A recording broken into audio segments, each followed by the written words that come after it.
Thank you, Aaron. My name is Doug Dixon. As I said, I'm Secretary of the Encore Network, serve on the Leadership Council, and happy to be in the role of, I guess, host for today's program. Welcome.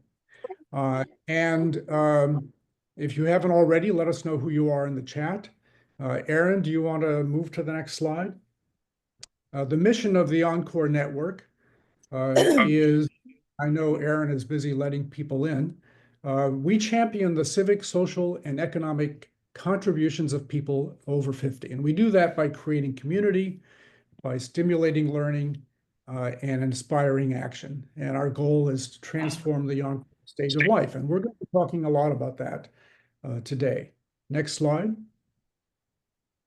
We're excited to be partnering today with Second Act Fit Pros, which is an organization that you'll learn more about that highlights the health and fitness professionals who are dedicated to helping people over 50 live well and thrive.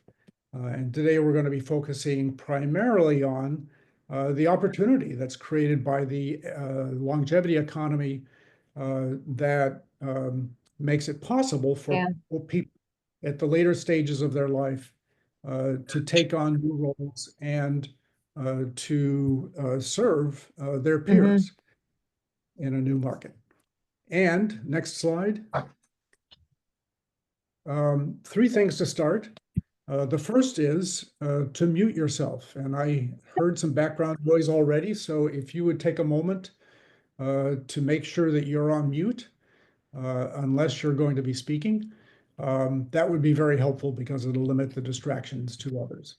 I already mentioned the chat in terms of letting us know who you are, but also the chat is where you can make comments about the conversation and ask questions.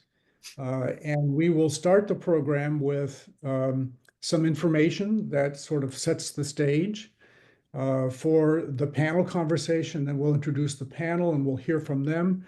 And then later in the program, we'll have some time for your questions. As they occur to you, be sure to write them down in the chat. We'll be monitoring the chat and we'll make certain that we get answers to your questions and comments.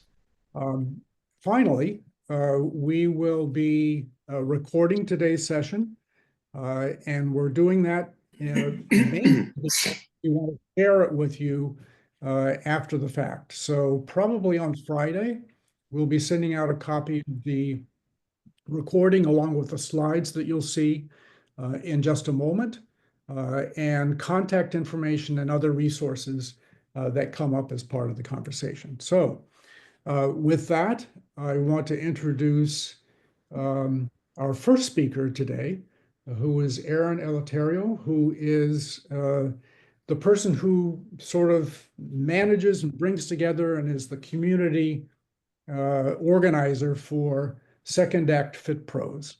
Second Act Fit Pros has been around for a couple of years. Aaron has a podcast. We'll talk a little bit more about that later. And this is how you can access that. She has about 70 podcasts. You'll hear from 4 people whom she has interviewed previously and who are part of her community. Aaron, without further ado, I'm going to turn it over to you so that you can introduce yourself and tell us a little bit more about Second Act Fit Pros and the longevity economy and how all of this fits together. Excellent. Thank you so much, Doug. I'm excited to be here. I've been a part of the Encore Network for about a year now, and I started my podcast, Second Act Fit Pros, because I thought there was a lot of value in highlighting people that had taken on Second Act careers in health and wellness. And a lot of these people were doing new and innovative things and really offering a lot of value to their communities and working with that over 50 demographic. So I created this whole podcast to feature these people and the different avenues people took within this health and wellness sector, as well as interview people that are doing innovative things, research, thought leaders in this space. I thought it was just natural to partner with Encore Network, who is championing people over 50 in the workplace. And I thought this would be a good opportunity to highlight the longevity economy and the opportunity that exists and the careers that exist within health and wellness. And we'll talk to some of our panelists who are also my podcast guests. and talk about how they have transitioned to being in the health and wellness field. And there's a variety of ways that they have done this. So we're talking about the longevity economy, and the longevity economy is really all about that powerhouse of people over 50 that are creating a huge portion of spending and innovation across industries like wellness and healthcare. And this group is growing in numbers. The number of people age 50 and older is projected to more than double to 3.2 billion by 2050. And all the Gen Xers will be 50 by year 2030. And this is in the US alone well, let's take that back. In the US, that's 128 million people that are going to be over 50 by year 2050. So this is a growing population, and it's having a lot of influence. And this collective focus of this group is taking focus on living longer, healthier, more fulfilling lives. So we're going to talk about this increased focus on health span versus lifespan with this group. We can go to the next slide. Health span has been getting a lot of focus right now. We hear about this, that people want to be healthier for longer. We're living longer now. And there's really a focus on how can people make those later years more vibrant and being able to contribute in ways that are meaningful for them. As it stands now in the US, over a decade of life is spent managing chronic conditions for people. So those last 10 to 15 years, people are managing chronic conditions, and that's time, money, energy spent away from doing things that are meaningful for us in order to manage those conditions. So working in this health and wellness space is helping people to prolong that health span, which is, again, getting increasing attention in that over 50 crowd. Next slide. So it's not just about prolonging the quantity of our life, it's about preserving the quality. And what we're seeing is that there's a high prevalence of chronic disease with adults in the US. So about 52% of adults in the US have at least one chronic condition. And that goes way up when we're talking about the older population, where National Council on Aging shows that 95% of adults over 60 have at least one chronic condition, and 80% have two or more. And this is in the US. So that contributes to this increased focus on preventative care. And being physically active and concentrating on our wellness, that is a form of preventative care. And it has lifestyle implications for this. So when we are unhealthy and we are not able to contribute, we are not able to maintain our independence. It could in fact affect our work and engaging in life in meaningful ways. And it also comes with an economic cost. So chronic diseases are driving up our healthcare expenses.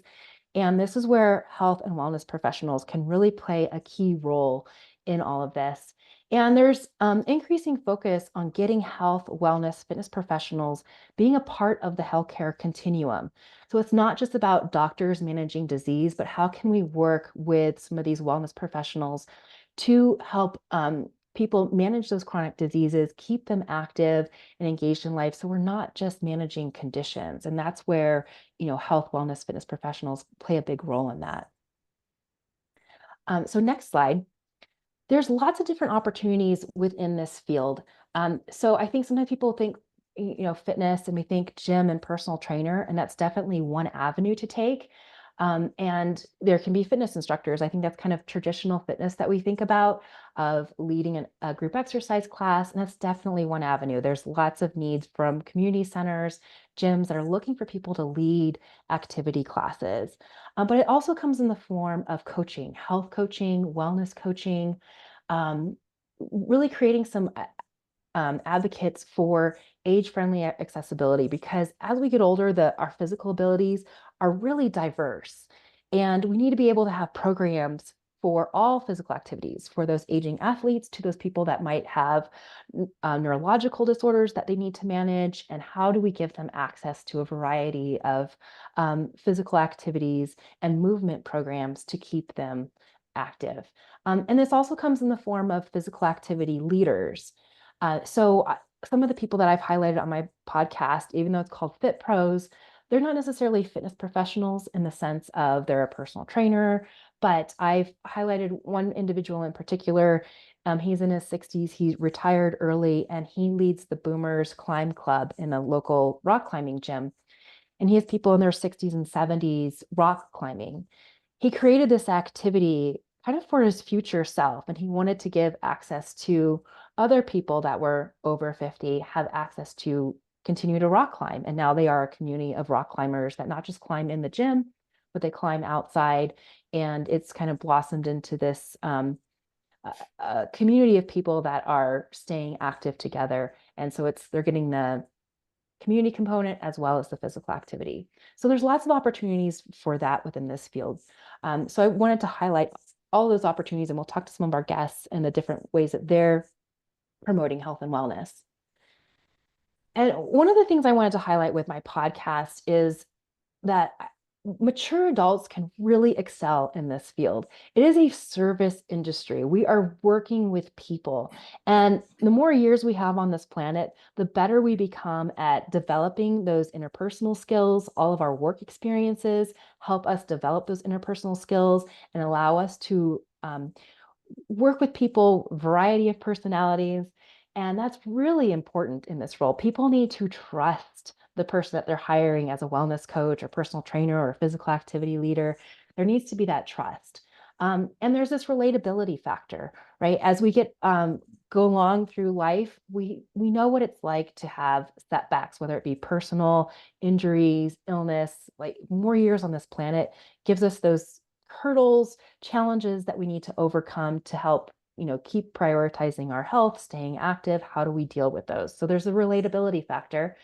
And then professionalism. You've been in the workplace for a while, and we know what it's like to be a reliable professional, to show up, do the work, be professional in your conduct.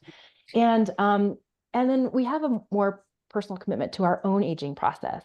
So we're thinking about how we're aging, and this ties into that health span. Like we're interested in maintaining our health span. So like the gentleman I shared with before, the rock climber, his name's Arlo.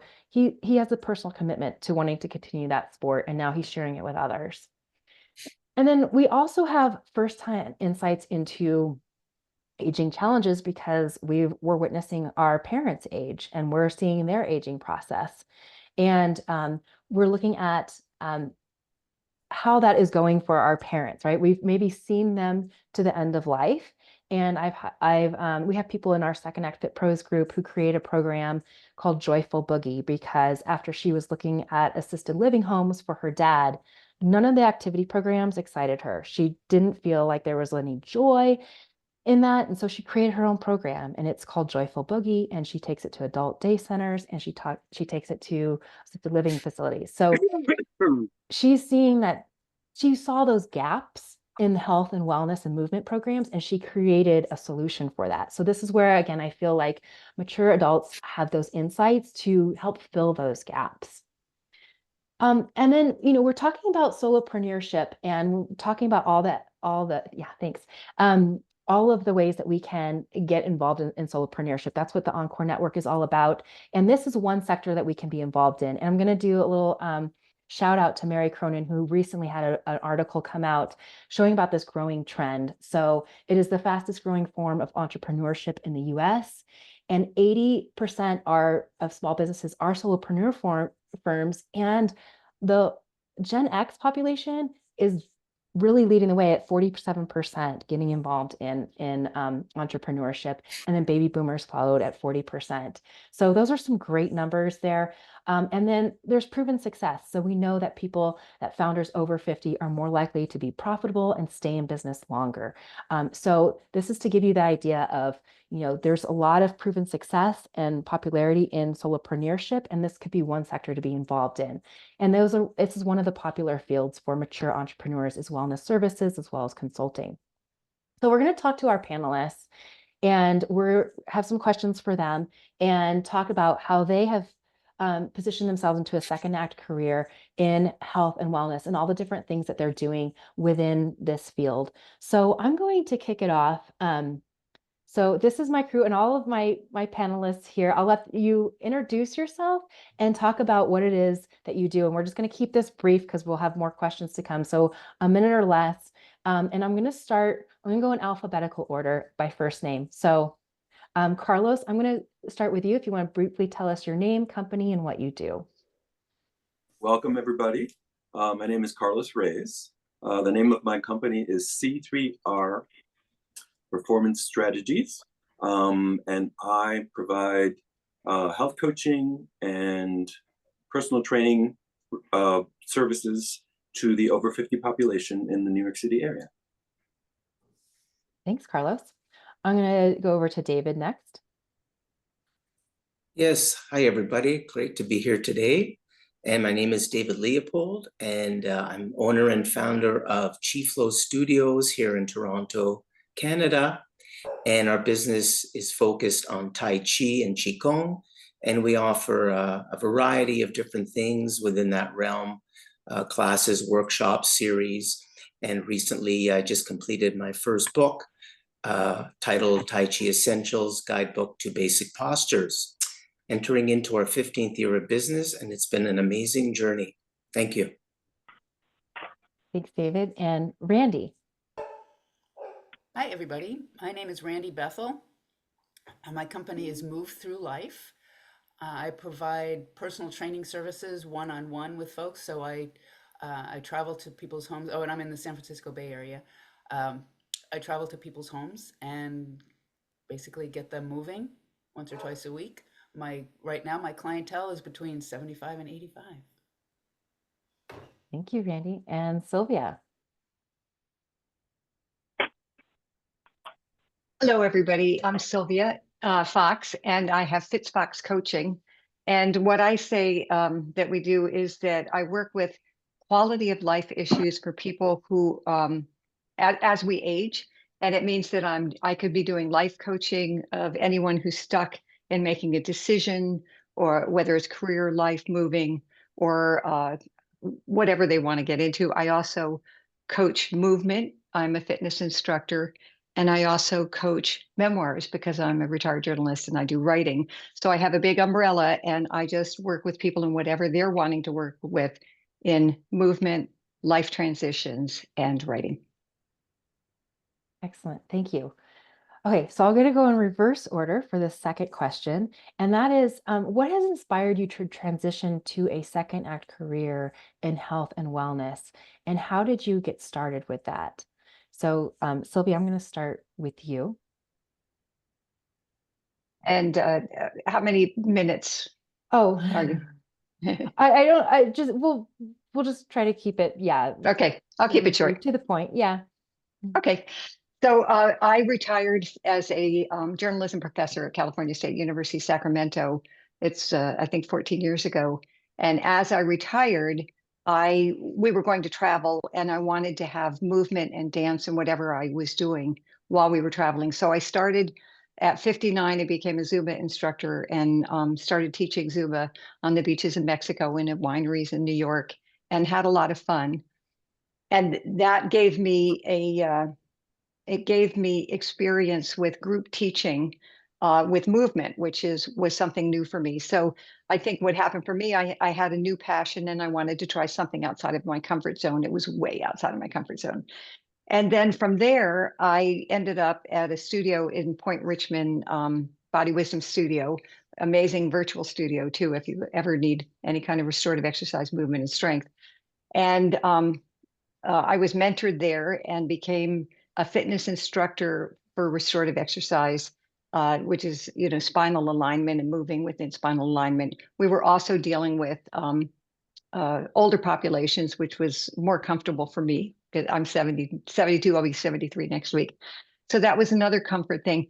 What I found is that each time I would do it and I would start very uncomfortable and then I would get comfortable and then my brain would go, what's next? And so the next thing after that was I could see a lot of people wanted to do movement and wanted to change their life and didn't want to age didn't want to age the way that their bodies were aging because of lack of movement, but they couldn't do it. They wouldn't do it. And so they were stuck. So I ended up getting certified in a very good life coaching program in Sacramento, McLaren, with Cami McLaren. And that was a year intensive so that I could take that to clients and say, okay, I see you want to do this. how are we going to execute? What's going to motivate you? What's your purpose? So that was helpful. And it was all, step by step. It was growing things in a path that I saw a need. And then I got excited about, especially as I'm aging, this whole thing about osteoporosis, strong bones, balance, and with a dance of passion of mine. I'm not an expert by any means. So then I went and I did this ballroom basics for balance, which is an amazing course out of Wisconsin. Ultimately, it's growing bit by bit by bit. And then somebody approached me to edit a memoir, and I had so much fun that now I've been editing other memoirs, because I didn't realize that I didn't want to lose my whole journalism thing. I wanted to take that, but I didn't want journalism to be my focus. I wanted movement and working with others to be my focus. And I've done some other things too. So I think how it works is that it's like pulling strings of what looks fun, what looks interesting. My whole thing is passion and purpose. What's my purpose? Can I have passion and make that happen? And with that, I'll give it back to you, Erin. Room when I'm Thank home. you so I much, check Sylvia. it. I use an app blocker to protect myself. I'm hearing someone in the background. I think you might need to mute your, yeah, okay, thanks. And then I'm gonna go over to you, Randy. Sure. So I was in tech for many years, and I'd always been a mover. And I had this like love-hate relationship with my job, with my career. And I knew that I wanted to move. And it occurred to me that there was this whole population of people who were like toward the end of their careers, and they their kids were leaving home, going to college, leaving the house, but they had they had kind of fulfilled what they needed to fulfill in their career, in their life, and they were um, kind of looking at their next phase and what they wanted to do with their lives. And they may have had a very sedentary lifestyle, and they realize now that they're borderline hypertensive, or they can't walk up a flight of stairs without being winded.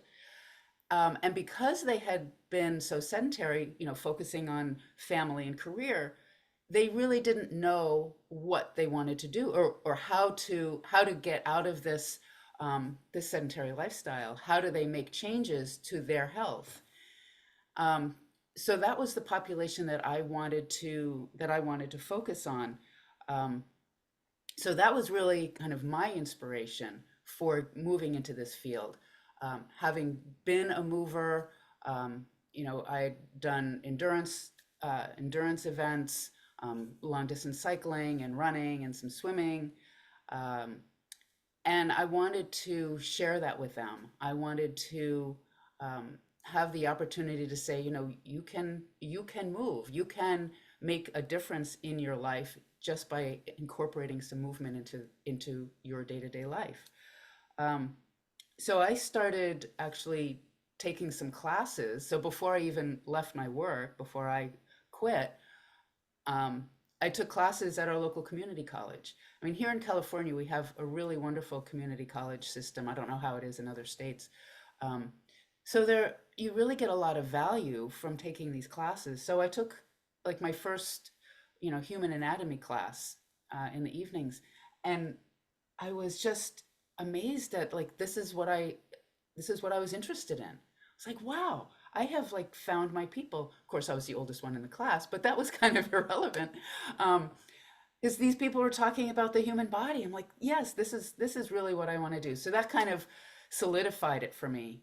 And then I just continued with the personal training program at our community college, and then eventually just kind of went out on my own. I started working part-time at our local YMCA, and finished up my degree, and have been doing this one-on-one personal training like since the pandemic, actually. And it's been so fulfilling. And one of the things that I want to mention is, as we're aging and kind of finishing out our first career, we may not want to work 40 hours a week anymore, or 80 hours a week, whatever it was when you were in your career. So the beauty of this is that you can do as little of it or as much of it as you want. Because, as we're aging, we also have other things we want to do. People want to, spend time with their grandchildren, or they want to travel more, or they have other interests. And so, I work 2 days a week. Right now I have 6 clients that I work with, and it's really kind of perfect because it allows me to do the things that I want to do while giving back to the community. So. Thank you, Randy. Yeah, that's a great thing to point out, the flexibility of this. Yeah. Okay, David, I'm going to go over to you. Yeah. So I was in the printing and packaging business for about 27 years. 15 of those was actually my own company. And for those 15 years, I was actually practicing, doing a little bit of volunteer teaching here and there. And then I got to that point where I kind of forced my partner into buying me out. And so I always knew that after that transition would happen, after that was final, I was already in the books for starting the Tai Chi business called Chi Flow. In fact, I had one of my graphic designers do the logo. I came up with the name. So when I left, I actually, within 3 months, I had my first client, and then it kind of just grew from there. But my most important part was, how do I do this in a way that's different from other Tai Chi schools, if you have it? So my whole concept was, let's build a community and let's make it fun. And through all these years, I've maintained that same principle: fun, community. People have become friends with each other over the years. And so for me, the transition going from my previous business to this business was actually quite smooth, because I knew it's what I wanted to do full time. So that is my brief transition story. Thanks, David. And Carlos, we're going to go to you, and you have a little different story. It's not a complete transition, it's more of a pivot. So why don't you talk a little bit about that? Yeah. I'm the only person on the panel who's been in the health and wellness industry for a long time. So my career story is more of an evolution and not a transition, in that I've been doing this for almost 35 years now. And so initially my inspiration was how I can help clients get fit. And that has evolved to how I can help my clients live healthy and well. One of the things that I'm most proud of are the longstanding relationships that I've been able to establish with many of my clients, some for decades. And so we've sort of traveled the passage of time together. So when you combine my experience, my expertise, and their lived experience, that has created really powerful partnerships that we can together use in a collaborative way to help slow down the aging process, help my clients to remain strong and resilient, and continue to be productive into their 60s, 70s, and 80s, and in some cases 90s. Well, my oldest client is 93, and her main goal is to stay out of a wheelchair, and we've been successful at that. And so that is what inspires me today, is being able to, in an impactful way, help my clients continue to live good quality, productive lives. Excellent. Love it. All right. So we're going to go on to the second question, and I'll go at random here. So it's going to be, what is the biggest challenge you faced during your career transition, and how did you overcome that? So Randy, I'm going to start with you. Sure. So the biggest thing is that, when you're in your career for, 30 years, 40 years, whatever it is, you're an expert in what you do. So now you're entering a new career and you're no longer the expert. So, you're working on getting your knowledge. You're working at, learning as much as you can. But when you're in front of, like for me, doing one-on-one personal training, I'm in front of my very first client. What do I do? What do I say? And so it's that feeling of being new again is really the challenge. So what I did was I watched a lot of other people. You know, I shadowed other trainers when I was at the YMCA. And also I worked at bringing the skills that I know I have, and the other skills will come. You know, the basic, like your people skills. You all have, as Erin said, you know, you've acquired these people skills over the decades, over your lifetime, and that actually comes out so much stronger than any other technical knowledge that you might have. Because the people you're working with, at least in my case, you know, they've, like I said, have been living sedentary lifestyles and they don't know anything about fitness. And so they really connect with your people skills. The other stuff, yes, it's important, but it's, to them, it's just background. Oh, this person will get me to move. I like this person. I like working with this person. So that kind of helped overcome that feeling of, oh my God, I don't know what I'm doing, you know, kind of thing. So that was really the biggest thing for me.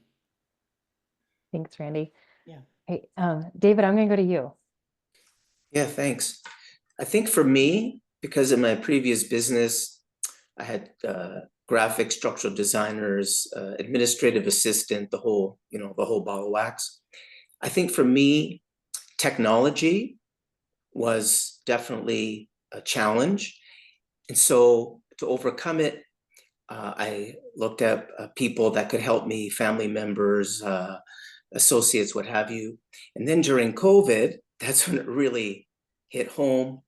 And I had to figure out a lot of stuff.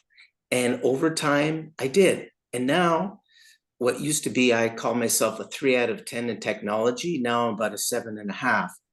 So I feel I've come a long way, and it doesn't scare me anymore. Before it was like, oh, how do I do this? Then the other thing I wanted to overcome was, in this second act business that I'm doing, I did not want to have any goals or objectives. I wanted to just let the business take its own course, because the previous business was all about goals, objective, meeting sales targets, and so on and so forth.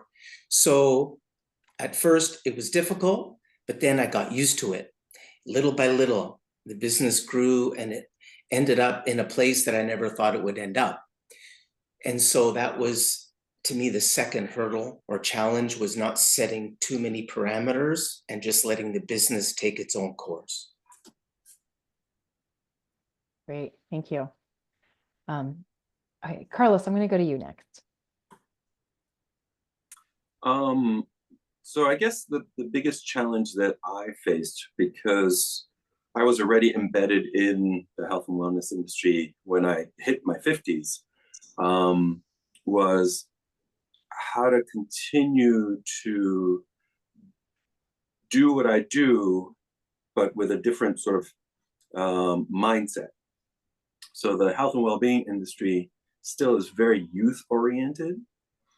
And so when I started my business, it was, I would take all comers because I was trying to build my business. But as my business started to grow and transition, I had to sort of embrace the fact that it was changing and my clientele was changing. And so once I was able to do that, the challenge was, who do I want to serve? What demographic suits my skill set? And then how I can make that not only financially profitable, but from a career standpoint, how can I continue, having been in a youth-oriented business where six-pack abs and big biceps were prevalent? How can I change what I'm doing to attract people whose goals are not that? And so I think once I was able to do that, then it became a symbiotic relationship between me, my clients, and the environment that I had created for my business. All right, love it. Yes, and it is very youth focused, which is something I've would love to change. All right, Sylvia, I'm gonna go to you next. Thank you, Erin. It's, so many things that I agree with that these other panelists have said. And I think that the greatest challenge at the beginning, I had been a professor, I'd been standing in front of classes and I was an expert.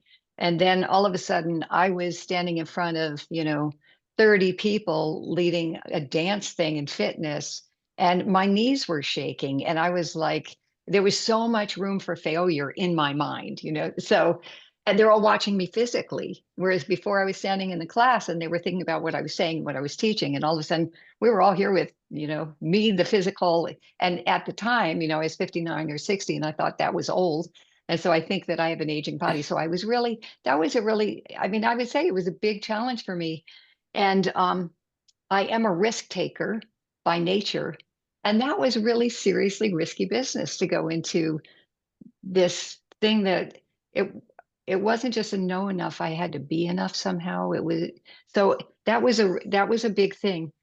So, so a good practice for me was letting go of ego about not knowing enough or not being physically perfect or whatever that, thing was that was going on. And it went on for years. And I did get coaching about it, and it did help me. I would say that, there's some irony is I'm in front of the camera and there's this thing on my nose, talk about physicality. And I would just do a 1-second promo, go to a dermatologist. You don't think it's anything. I had one little dot on my nose. It ended up being really major, and I have a skin graft and all kinds of stuff. And it looked like nothing to me. So this is the age group, probably go to the dermatologist. It's so good to get it as soon as you see it. The other thing that was a big challenge for me is that I was having a lot of fun, created community in a lot of different places. And I found eventually that I think Randy said this, is that I didn't want to feel like I was working anymore. I had worked my whole career and I wanted to have fun. And all of a sudden there were all these time demands on me. I taught at Probably Body Wisdom Studio X amount of days per week for, 5 years, 6 years, 7 years. I'd been teaching Zoom, but before that, and all of a sudden, I needed a hard stop. I took a sabbatical and said, there's nothing is going to be on my schedule. I'm on my calendar. I cleared it for the summer. And I'm an editor of a magazine called Dynamic Aging for Life magazine, and we will send that out to you. And I wrote about how I was just going to take a summer vacation like a kid gets June, July, and August. And that is the freedom of being able to work for myself and do a hard stop. During that time, what I've discovered is that it was too easy to say yes. There's so many opportunities to help people in whether aging, movement. I do strong bones, I'm doing balance, and I'm excited about it. So it was too easy to say yes. So I have a nice sign that over my desk, and all it says is no. It's no, because I was actually overcommitting. And so what I'm finding now is the two challenges has ended up is that I need to really check in with me. What's my passion? What time am I willing to be able to commit to it? We will get to the marketing, promotions, and other stuff, but I say there's more than enough work. There's ample work. So it's important for me to do what it is that I can bring to it and also have quality of life for myself. Thanks, Erin. Yeah, I need one of those no signs. It's a good reminder. Okay, so next question. What opportunities do you see in the longevity economy, and how do you think people can tap into those to build fulfilling careers in health and wellness? And Carlos, I'm going to start with you this time. Okay. Well, I don't think it's a secret that the population is getting older. And I believe the prediction is that within the next decade, there are going to be more 60-year-olds than young adults. And so as the panel knows, as you get older, your health and well-being becomes ever more important. So if the population is getting older, and we know our health and well-being becomes more and more important as we age, I don't think it's a stretch to see how that would create an opportunity or opportunities for those of us who have been successful at actively aging, if you want to call it that, and are still in good health, to be able to share that knowledge with other older adults who want to do the same and benefit financially from that. I think there's a big opportunity and a growing market for those of us who want to share what we've been able to accomplish with others. Thanks, Carlos. Randy, I'm going to go to you next. So just a little bit of a different tack. I mean, we're talking about, personal training and movement and things. So that's kind of, a given, I think, from this group. But I think there are other opportunities in addition to specifically, like personal training. There's, I think there are a lot of folks who are aging in place and may or may not have family around. And so they may need some help just with their day-to-day lives. Like if you want to get involved with helping people, doing something like personal assistant or personal chef and delivering food, maybe being like a medical advocate for people. There are a lot of people in my community, they don't have kids, and so they're like, I don't have kids. Like we're worried, like what's going to happen as we age, and there isn't anybody to kind of help us out on a day-to-day basis. So if you're not so interested in actually getting a personal training certificate or going through that kind of education for yourself, there are other opportunities as well, just to help people in the community. Get involved with your local senior center and see what kind of opportunities there are. Because I think there's going to be a huge need for just people to help as we age in place, because a lot of people want to age in place. Definitely. Thanks, Randy. I just want to acknowledge there are questions coming in, but I'm going to address those at the end. So I do see questions coming in, but we'll get to those at the end. Okay, Sylvia. So I think that there's so many opportunities, and there's so many gaps and needs in whether you're looking at a fitness studio, a senior center, a university, that there are so many gaps and needs. I find that there are so many seniors who want what we're offering, that it isn't a problem at all having an audience, and they are very committed. They're excited, and they come and they create community. So that I think that the audience is absolutely there. What I've been doing is I look for a gap of what I think some audience or group needs, and I have a passion for it, and then I will approach someone and say, do you want me to? And I really have never had someone tell me no. Right now, I'm with a hiking group, and it's 60s, 70s, 80s. And some of them are starting to fall while they're hiking. And we're doing some good hiking up on Mount Tam and everything. So I decided that I wanted to offer a workshop, and it's called the Don't Fall Workshop for Active Adults. And it will include, not just strength training of hip strength and stride and things like that, but it will have movement and neurology and a whole lot of things. So it will be fun. So I asked a ballroom studio if they would want to host it in conjunction with another studio and have them. So I would get two markets. I didn't just want dancers, and I didn't just want fitness people. So I would say that it's unlimited opportunities. Now, I am discriminating about the time that I spend and the money I make. And so I want to help people, and I also want to be compensated fairly. And so it's hard to go in and just always do the pro bono. I do a little bit, but now I figure out, like a workshop is more advantageous financially, doing a 6-week or doing a 4-week instead of getting into a fitness studio and teaching week by week by week by week, which is like low income, and it really sucks up my time. So, however, that might be helpful to anyone. Yeah, that's a good insight, Sylvia. David, I'm going to go to you next. Yes. Well, of course, the market is ripe, no question about it. And so, yes, beyond health and fitness, there's many opportunities.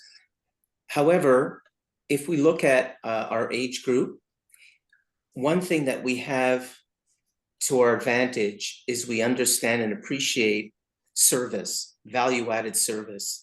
And I found that our age group appreciates that. The younger generation, some do, but it's not a focus for them. And so it's very easy for us to capture that market because we're so oriented towards giving value-added service.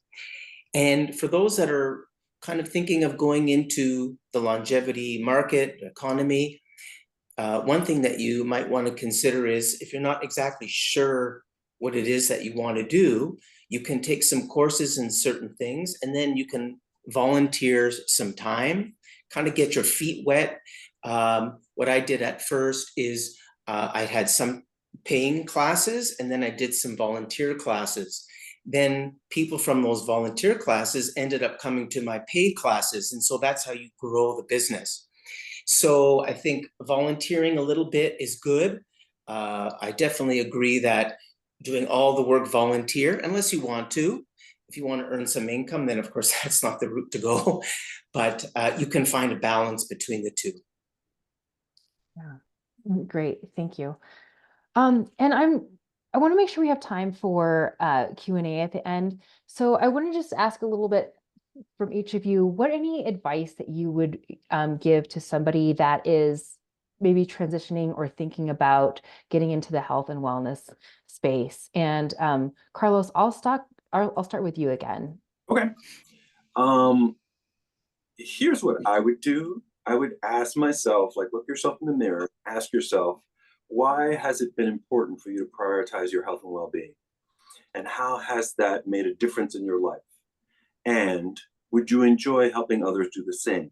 Right? I've always been a firm believer in practicing what I preach, but as my business has evolved, so has my philosophy. And so now I preach what I practice.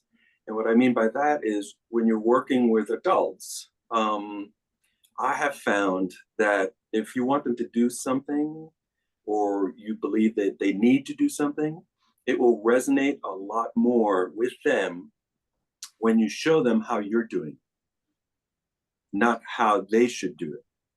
And I think if that's something that you believe you would enjoy, sharing your success, aging well and healthily, then I'd say go for it. You know, on top of that, you get the knowledge and the certifications, but that can come later. You have to decide whether this is something you really want to do. And if it's something that you feel inside that you can make a difference in somebody's life, then I'd say go for it. Yeah, thanks, Carlos. Okay, Randy, what about you? Yeah, so a couple of things. Something that Carlos kind of touched on is like, look at what your passion is. What is it that really moves you? And that's going to help kind of dictate like what direction you want to go into. And if you're curious about what the different opportunities are, I would say volunteer. And if you're still working, maybe volunteer while you're still working, so that gives you kind of an idea of what you're interested in. Take classes at your local community college, volunteer at the community, at the senior centers, and just be open to whatever comes along. Don't have like this focus unless you know exactly what it is you want to do. Just be open to what's going on around you. Hang out at the senior center, talk to seniors, see what they're interested in, what kinds of services they're looking for. I think that will help kind of navigate what the possibilities are for you. Yeah, thank you, Randy. Okay, and Sylvia. I would say that to spend some time figuring out what your motivation is. And so it's not just your passion, but what your motivation is. I also highly recommend using any kind of coach. And almost all of them give you one free session. You don't have to commit to a lot of money, but I find that it will help hone your thinking. But if your motivation is that I hate my job and I need to have a new second career and I've got to make X amount of money, that's a whole different approach than I'm okay financially. I have to make X, or the money isn't as important, and I just want to follow my passion. I absolutely agree with Randy and what everybody else has said, is that if you can, anything that I can go in with curiosity is going to lead me to the next great step. If I can be curious, it's going to it's going to it's going to take me in the right direction. And, it's like I'm not just going downstream, I'm going with the river, but it might be going off this way. And I go, well, that's interesting. And so I might paddle over that way. So it's not a drift, but it is curious. So really checking your motivation. And if it's wanting to feel purpose, wanting to be helpful, wanting to be of service, Wait a minute. or if it's how much of it is financial, it makes a big difference about how you approve it, how you approach it. I think someone was singing in the background. That was my background choir as I was speaking. You as well. Thank Perfect. you. Yeah, I do think somebody needs to get unmute. So there we go. Okay, David, I'll finish up with you and then we'll transition, wrap up a little bit and get into Q&A. Okay, thanks. Well, I'll use the principle of Tai Chi here, since that's what I do. And I found that over the years, the way to manage is to find balance. And what I mean by that is you have some work, you have family and friends, you have social, personal. And if you can find the balance between all of those, each one actually becomes more enjoyable because of it. So there was a time when I was teaching 7 days a week, about 11 classes a week. And I realized that I wasn't quite balanced enough. So I pulled back, spent a little more time doing other things like volunteering, which was totally unrelated to Tai Chi. And I find now it's a much better balance. So if you can find your balance, everything will be just feel just right. Excellent. Thank you. Okay, so in wrap up, I thank you all so much for your insights and sharing with this group. I love everyone that I've interviewed on my podcast, and we'll talk a little bit about our groups, Encore Network, and I'll talk about Second Act Fit Pros. So you can find me on secondactfitpros.com, and I decided to create a group of health and wellness professionals. I loved my podcast guests so much that I didn't want it to end with one interview. So I decided to create a community of people that are really passionate about this field. And so we have an online platform that we use to stay connected. It's a forum. We do workshops, continuing education. We have business coaches in our group to help people with their social media presence, creating newsletters. We're also now have just launched a task force for changing the aging narrative within the health and fitness industry. So a lot of us are really trying to create a meaningful change and honor individuals throughout their whole life in regards to health and wellness. And the way that we're doing that is by teaching various movement, health, and wellness programs. So Second Act Fit Pros is the group. You can find all of my podcasts on there. You can find more information about our community, as well as articles that I've written. I'm also active on LinkedIn. I'd be happy to be in touch with anybody after this. And Doug, I'm going to let you talk a little bit about Encore Network, and then we can finish with a little bit of Q&A. Okay. I've been monitoring the chat, and a lot of the things that have come in as questions and comments you've addressed in one way or another. And there's been, for example, some questions around cost-free marketing, use of social media, and that sort of thing, which you touched on a little bit. And I would suggest probably the best way for people to learn more is to be in touch with you and with Second Pros for more concrete information. There was also an interesting comment about the notion of superagers and the blue zones, right? And whether that functions as an inspiration for people or is more of an intimidation that gets sort of stands as a barrier for people to create a greater focus on their health and wellness. Yeah. I don't know that we have much time for that. I do want to switch to, if you can go back a couple of slides. Um, uh, Thank you. I do want to state that we will follow up.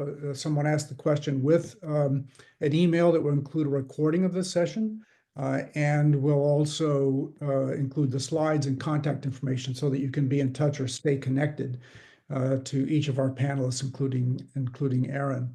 And then here's where you can find the podcast that Aaron was talking about, and we'll include this information as well in the follow-up email. You can go to the next slide. But for those of you who are not members of the Encore network, we would love to have you join us. And to give you an extra incentive, we're offering between now and early next week a 10% discount on your membership. Just go to the encorenetwork.org website and find the join button. And when the prompt comes for a coupon number or name, use event special, and that will get you the 10% discount. We have some things coming up. We always offer peer consulting. We've talked a little bit about starting businesses today, people who have started businesses. Many of our members have also started businesses. If you have questions, comments, things that challenges, things that you want to discuss with peers, we have a program that allows you to do that. Just let us know, and we will create a panel who will help you answer those questions. We have an event coming up tomorrow in collaboration with Founders Over 55, a community of people over 50 who are over 55 who have started businesses.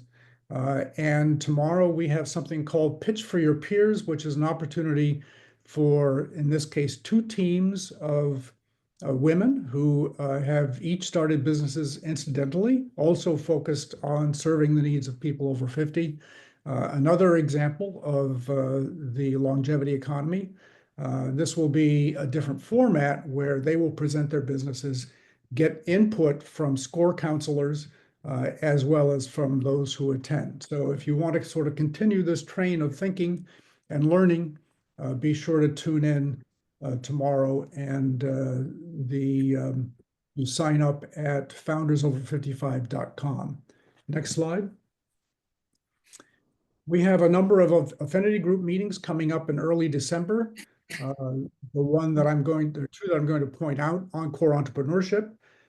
This is very much in line, our conversation today, with the topics that we cover in that group, coming up on December 3rd.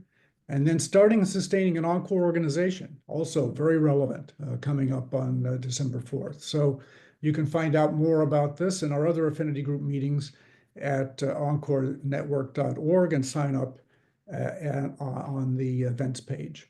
And finally, we have a meeting coming up in December called a Holiday Open House. So however you celebrate the holidays, we want to take advantage of this opportunity to make connections within our community. Many of us have curiosity about who else is in the Encore network. And if that is true for you, this is a chance for you to get to know others in the network. If you're interested in the network or not yet a member, it's a chance, again, for you to learn who's in the network, what we do, what we do together, what people do as professionals individually, and so on. So join us on Thursday, December 12th, from 12 to 1 Eastern, 9 to 10 Pacific, and you can, again, sign up at encorenetwork.org. Finally, I want to say a huge thank you to Aaron, to Carlos, to David, to Randy, and to Sylvia for the conversation today, for the insights that you've provided, and we look forward to staying in touch with each of you. We have lots of good comments. Let us know what you think about the meeting in the chat. And look forward to our email coming up in a couple of days with a summary of today's session, including the recording and other information. Thanks to you all, and have a wonderful afternoon. Thank you. Thank you as Thank well. you. Thank you. Thank you.